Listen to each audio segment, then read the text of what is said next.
નમસ્કાર, હું છું વિક્રમ વકીલ અને તમે જોઈ રહ્યા છો હોટલાઇન ન્યૂઝ. સુરતના જાણીતા વેપારી ગોવિંદભાઈ ધોળકિયા એક વિવાદમાં ફસાઈ ગયા છે. તમે બધા જાણતા જ હશો કે કેન્દ્ર સરકારે સોનમ વાંગચુકની ધરપકડ કરી છે, જે સોનમ વાંગચુક લડાખમાં આંદોલન ચલાવી રહ્યા હતા અને એની સામે ઘણા ગંભીર આક્ષેપો થયા છે પાકિસ્તાન અને ચીન માટે જાસૂસી કરવા ઉપરાંતના.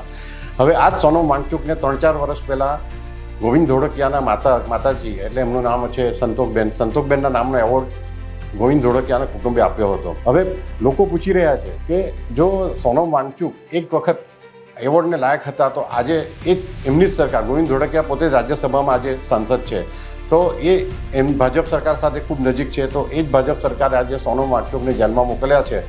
તો હવે ગોવિંદ ધોળકિયાનું સ્ટેન્ડ શું રહેશે? શું તેઓ સોનમ વાંગચુકને પાસે એવોર્ડ પરત મેળવવાની ટ્રાય કરશે કે પછી જસ્ટિફાઈ કરશે? જો જસ્ટિફાઈ કરવા જશે તો નરેન્દ્ર મોદીની ગુડ બુકમાંથી નીકળી જશે. એટલે ગોવિંદ ધોળકિયાને જ્યારે આ પ્રશ્ન પૂછવા અમે પત્રકારોએ ફોન કર્યો ત્યારે એમણે ફોન રિસીવ નહોતો કર્યો અને કોઈ રિસ્પોન્ડ કર્યો નહોતો.